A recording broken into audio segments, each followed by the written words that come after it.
அமாவாசை தினத்தில் ரொம்ப முக்கியம், வாசலில் கோலம் போடக்கூடாது. இதை ஃபஸ்ட்டு தெரிஞ்சுக்கு. அமாவாசைக்கு தப்பன்னு எல்லா பூஜையும் பண்ணிட்டு வாசலில் கோலம் போட்டிங்கன்னா அது பிரச்சனைன்றது விதி. அது நிறைய பேருக்கு தெரியாது. முன்னோரை வழிபட்ட பிறகு தான் தெய்வத்தை கும்பிடணும். என்றைக்கு அமாவாசை அன்னைக்கு காகத்துக்கு சோறு வச்சுட்ட பிறகு தான் முன்னோர்களுக்கு படையல் வைக்கணும். படையல் வச்சதே உறவுகள் ஃபஸ்ட்டு சாப்பிட்ட பிறகு தான் மற்றவங்களுக்கு கொடுக்கணும். இதெல்லாம் உங்களுக்கே தெரிஞ்சிருக்கும்.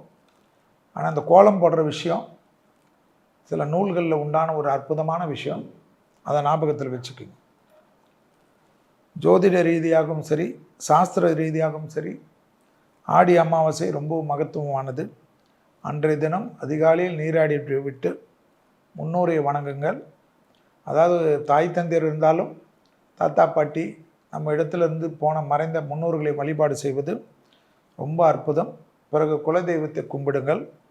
மாலையில் இயன்ற கோயில்களுக்கு சென்று நல்லெண்ணெய் கொடுத்து வழிபாடு செய்வது விசேஷம். இயன்றளவு நம்ம சொன்ன மாதிரி தர்மங்கள் உங்களால் முடிந்தது செய்யுங்கள். உங்கள் ஜாதகத்தில் பூர்வ புண்ணிய ஸ்தான தோஷம், பிதிருஸ்தான தோஷம் எல்லாம் ஆடி அமாவாசை வழிபாடால் கண்டிப்பாக நல்லது நடக்கக்கூடிய அமைப்பு.